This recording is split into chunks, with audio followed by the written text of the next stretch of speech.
ಎಲ್ಲರಿಗೂ ನಮಸ್ಕಾರ. ಎಜ್ ವ್ಲಾಗ್ಗೆ ಸ್ವಾಗತ. ನಾನು ಚಂದ್ರಿಕಾ. ಇದು ಫ್ರೈಡೆಯ ವ್ಲಾಗ್ ಆಗಿರುತ್ತೆ. ಇವತ್ತು ನಾವು ನಮ್ಮ ಮನೆಯಲ್ಲಿ ನಾಗರ ಪಂಚಮಿ ಹಬ್ಬವನ್ನು ಆಚರಣೆ ಮಾಡ್ತಾ ಇದ್ದೀವಿ. ಅದು ನಾನು ನನ್ನ ತಾಯಿ, ನನ್ನ ತಂಗಿ ಕೂಡ ನನ್ನ ದೊಡ್ಡಮ್ಮನ ಮನೆಗೆ ಬಂದಿರುವಂಥದ್ದು ದಾವಣಗೆರೆಗೆ. ಹಾಗಾಗಿ ಒಂದು ದಾವಣಗೆರೆಯಲ್ಲಿ ಕೆಲವೊಂದು ಭಾಗದಲ್ಲಿ ಒಂದು ಹಬ್ಬವನ್ನು ಒಂದು ತಿಂಗಳು ಕೂಡ ಆಚರಣೆ ಮಾಡ್ತಾರೆ. ಒಬ್ಬರು ಫಸ್ಟ್ನೇ ವಾರ ಆಚರಣೆ ಮಾಡ್ತಾರೆ, ಒಬ್ಬರು 2ನೇ ವಾರ, ಒಬ್ಬರು 3ನೇ ವಾರ, ಒಬ್ಬರು 4ನೇ ವಾರ ಆಚರಣೆ ಮಾಡ್ತಾರೆ. ಈಗ ನಾವು ಕೂಡ ಗಂಡನ ಮನೇಲಿ ಇರೋದ್ರಿಂದ ನಾನು ನನ್ನ ತಂಗಿ ಇಬ್ಬರು ಕೂಡ ತವ್ರ ಮನೆಗೆ ಬಂದುಬಿಟ್ಟು ಈಗ ಅಮ್ಮ ಕರೆದಿದ್ರು ದೊಡ್ಡಮ್ಮ ಅವರು. ಹಾಗಾಗಿ ನಾವು ಕೂಡ ಇಲ್ಲಿ ಬಂದು ಹಬ್ಬ ಆಚರಣೆ ಮಾಡ್ತಾ ಇದ್ದೀವಿ. ಮುಂಚೆ ಎಲ್ಲ ಬರ್ತಾ ಇದ್ವಲ್ಲ, ಅದೇ ರೀತಿಯಾಗಿ ಫಸ್ಟ್ನೇ ಹಬ್ಬ ಅಂದ್ಕೊಂಡು ಬಂದಿರುವಂಥದ್ದು. ಆದರೆ ನಾವು ನಮ್ಮೂರ ಇದು ಗಂಡನ ಮನೆಯಲ್ಲಾದರೆ ಅವರು ಗಣೇಶನ ಹಬ್ಬಕ್ಕೆ ಆಚರಣೆ ಮಾಡ್ತೀವಿ ಅಂತ ಹೇಳಿದರು. ಹಾಗಾಗಿ ಅಲ್ಲೇನು ಆಚರಣೆ ಮಾಡಿರಲಿಲ್ಲ, ಅಮ್ಮ ಕರೆದಿದ್ರು ಅಂತ ಬಂದಿದ್ವಿ. ಸ್ವಲ್ಪ ಕೆಲಸ ಕೂಡ ನಾನೀಗ ಬಿಟ್ಟಿದ್ದೆ, ಬೇರೆ ಕಡೆ ಇಂಟರ್ವ್ಯೂ ಕೂಡ ಅಟೆಂಡ್ ಮಾಡ್ತಾಯಿದ್ದೆ. ಸ್ವಲ್ಪ ಬೇಜಾರಾಗ್ತಾಯಿತ್ತು, ಯಾವುದೇ ರೀತಿಯಾಗಿ ಇಂಟರ್ವ್ಯೂ ಆಗ್ತಾ ಇರಲಿಲ್ಲ. ಆದರೂ ಕೂಡ ನಮ್ಮ ಒಂದು ಕೆಲಸಕ್ಕೆ ತಕ್ಕಂಗೆ ಸ್ಯಾಲ್ರಿ ಇರ್ತಾ ಇರಲಿಲ್ಲ. ಹಾಗಾಗಿ ನಾನು ಹೋಗಿಲ್ಲ. ಮತ್ತು ಅಲ್ಲಿ ಇರೋದೇನು ಹಬ್ಬ ಆಚರಣೆ ಮಾಡ್ಬೋದು, ಮತ್ತು ಸ್ವಲ್ಪ ಹುಷಾರು ಕೂಡ ಇರ್ತಾ ಇರಲಿಲ್ಲ. ಹಾಗಾಗಿ ಇಲ್ಲಿ ಬಂದಿರೋವಂಥದ್ದು.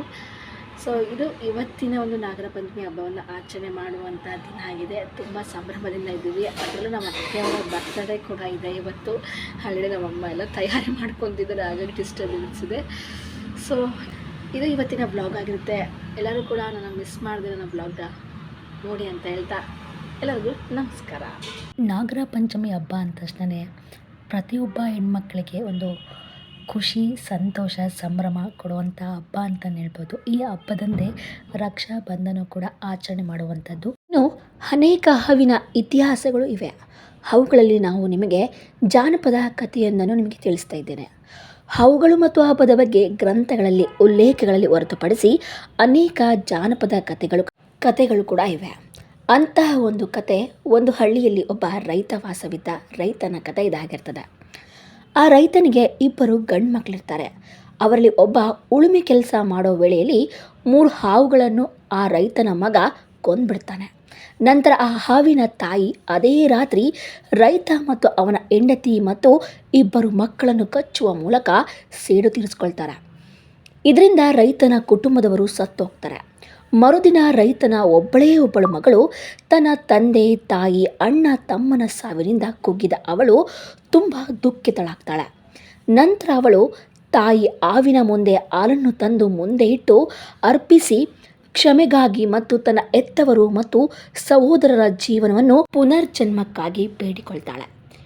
ಈ ಕೊಡುಗೆಯಿಂದ ಸಂತಸಗೊಂಡ ಹಾವು ಅವರನ್ನು ಕ್ಷಮಿಸಿ ರೈತ ಮತ್ತು ಅವನ ಕುಟುಂಬಕ್ಕೆ ಮರುಜೀವ ಕೊಡುತ್ತದೆ. ನೋಡ್ತಾ ಇರ್ಬೋದು, ಈ ಒಂದು ಇತಿಹಾಸ ಎಷ್ಟು ರೀತಿಯಾದಂಥ ಅರ್ಥವನ್ನು ಕಲ್ಪಿಸ್ತದೆ ಅಂತ. ಅದಕ್ಕಾಗಿ ಹೇಳ್ತಾರೆ, ಈ ಒಂದು ಹಾವಿಗೆ ಹಾಲನ್ನು ಕೊಡ್ತಾರೆ, ನೀಡ್ತಾರೆ, ಅರ್ಪಿಸ್ತಾರೆ ಅಂತ ಹಿರಿಯರು ಹೇಳುವಂಥದ್ದು.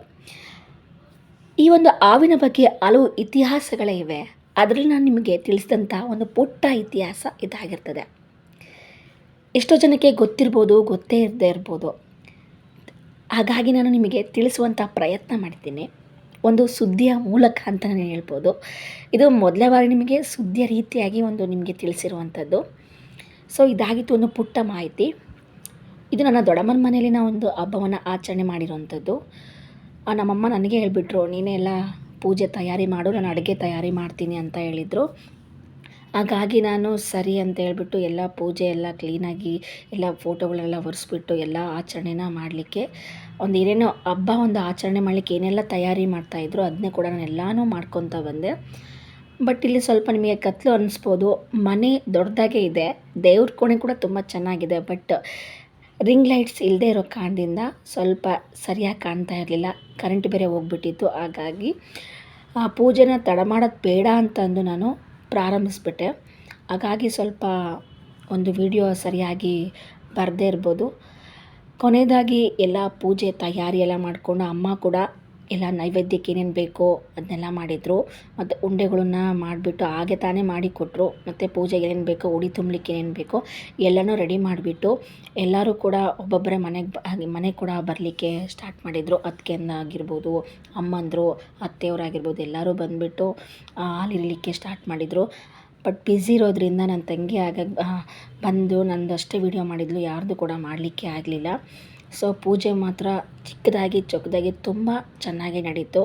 ಒಬ್ಬ ಮಿಡಲ್ ಕ್ಲಾಸ್ ಮನೆಯಲ್ಲಿ ಯಾವ ರೀತಿಯಾಗಿ ಹಬ್ಬನ ಆಚರಣೆ ಮಾಡ್ತಾರೆ, ಅದು ನಮ್ಮ ದೊಡ್ಡಮ್ಮರ ಮನೆಯಲ್ಲಿ ಪ್ರತಿಯೊಬ್ಬರ ಮನೆಯಲ್ಲಿ ಒಂದೊಂದು ವಿಭಿನ್ನವಾಗಿ ಆಚರಣೆ ಮಾಡ್ತಾರೆ. ಮಾಡೋ ಪೂಜೆ ಪದ್ಧತಿ ಒಂದೇ ಇರ್ಬೋದು, ಆದರೆ ಅಲ್ಲಿದ್ದಂತಹ ಒಡವೆ ವಸ್ತ್ರಗಳಿರ್ಬೋದು, ಆಭರಣಗಳಿರ್ಬೋದು, ಹಲವು ತಿನಿಸುಗಳು, ವಿಧವಾದಂಥ ಪದಾರ್ಥಗಳು ವಿಭಿನ್ನವಾಗಿರ್ತವೆ. ಅಷ್ಟೇ ಬಿಟ್ಟರೆ ಇನ್ನೆಲ್ಲನೂ ಸಹ ಒಂದೇ ಅಂತಲೇ ಹೇಳ್ಬೋದು. ಪೂಜೆ ಮುಗೀತು, ಎಲ್ಲನೂ ಆಯಿತು, ಈವ್ನಿಂಗ್ ಆಗೋಗ್ಬಿಟ್ಟಿತ್ತು. ಅವತ್ತು ನಮ್ಮ ಅತ್ತಿಗೆಯವರ ಬರ್ಡೇ ಕೂಡ ಇತ್ತು. ಹಾಗಾಗಿ ಅವ್ರಿಗೋಸ್ಕರನೇ ವೆಯ್ಟ್ ಮಾಡ್ತಾಯಿದ್ವಿ.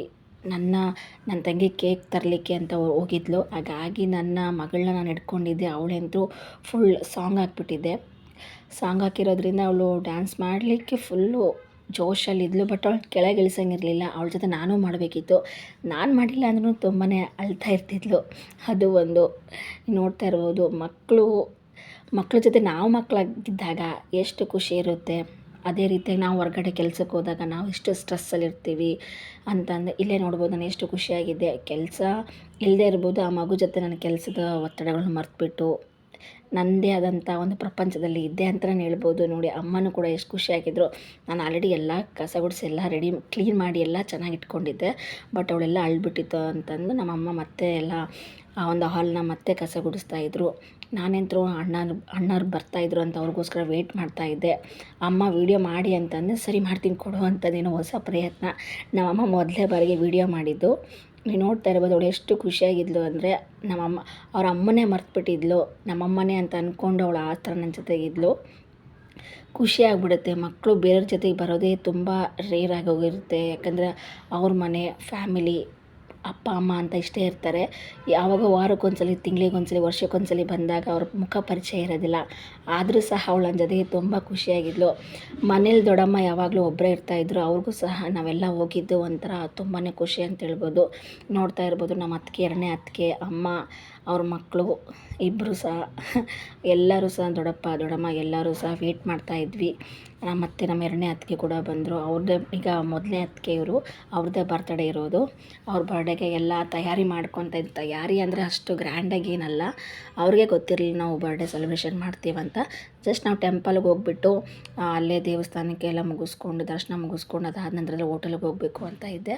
ಬಟ್ ಅವರು ಬರದೇ ಇರೋ ಕಾರಣದಿಂದಾಗಿ ನಾವು ಮತ್ತೆ ಮನೆಯಲ್ಲೇ ಕೇಕ್ ತಂದು ಮಾಡೋಣ ಅಂದ್ಕೊಂಡ್ವಿ. ಇದು ನಮ್ಮ ಅಮ್ಮನ ಜೊತೆ ಫೈಟ್ ಅವಳದು. ನಮ್ಮಮ್ಮ ಅಮ್ಮ ಅಂತ ಹೇಳು ಅಂತ ಅಂದರೆ ಅವಳ ಪಪ್ಪ ಅಂತಿದ್ಲು. ಹಾಗಾಗಿ ನಮ್ಮಮ್ಮ ಫುಲ್ ಸಿಟ್ಟಲ್ಲಿದ್ದರು. ಅವಳು ಬ್ಯಾಗ್ ಇಸ್ಕೊಂಡಿದ್ರು. ಆ ಬ್ಯಾಗಿಗೋಸ್ಕರ ಅವ್ರ ಅಜ್ಜಿ ಜೊತೆ ಜಗಳ ಮಾಡ್ತಾಯಿದ್ಲು. ಅದು ಕೂಡ ಒಂದು ವಿಡಿಯೋ ತುಣುಕಿರಲಿ ಅಂತ ಹಾಕಿದ್ದು. ಫೈನಲಾಗಿ ನಮ್ಮ ತಂಗಿ ಕೇಕ್ ತಂದ್ಲು. ಎಲ್ಲರೂ ಸೇರಿಕೊಂಡು ತುಂಬ ಸಿಂಪಲಾಗೇ ಮಾಡಿದ್ವಿ. ಆ ಒಂದು ಸಿಂಪಲ್ಲು ಸರಳತೆಯಿಂದ ಮಾಡಿದ್ದೆ ನಮ್ಮ ಅತ್ತಿಗೆಗಾಗಿರ್ಬೋದು, ನಮ್ಮ ಅತ್ತಿಗೆಯವ್ರ ಫ್ಯಾಮಿಲಿಗೆ ತುಂಬಾ ಖುಷಿ ಕೊಡ್ತು. ಇದಕ್ಕಿಂತ ಇನ್ನೇನು ಬೇರೆ ಬೇಕು ಹೇಳಿ. ಸೊ ಇದಾಗಿತ್ತು ನನ್ನ ಫ್ರೈಡೆಯ ವ್ಲಾಗ್. ಹಬ್ಬದ ಜೊತೆಗೆ ನಮ್ಮ ಅತ್ತಿಗೆಯವರ ಬರ್ಡೇ ಕೂಡ ಸಿಂಪಲ್ಲಾಗಿ ಆಚರಣೆ ಮಾಡಿದ್ದು. ಯಾರಿಗೆಲ್ಲ ವಿಡಿಯೋ ಇಷ್ಟ ಆಯಿತು ಪ್ಲೀಸ್ ಲೈಕ್ ಮಾಡಿ, ಸಬ್ಸ್ಕ್ರೈಬ್ ಮಾಡಿ ಅಂತ ಹೇಳ್ತಾ ಇವತ್ತಿನ ವ್ಲಾಗ್ ಮುಗಿಸ್ತಾ ಇದ್ದೀನಿ. ಸೊ ಇಷ್ಟ ಆದರೆ ಸಪೋರ್ಟ್ ಮಾಡಿ. ಇನ್ನು ಇವಾಗ ಬೆಳೀತಾ ಇದ್ದೀನಿ ಅಂತ ಹೇಳ್ತಾ ಎಲ್ಲರಿಗೂ ನಮಸ್ಕಾರ, ಶುಭರಾತ್ರಿ, ಮತ್ತೆ ಸಿಗ್ತೇನೆ.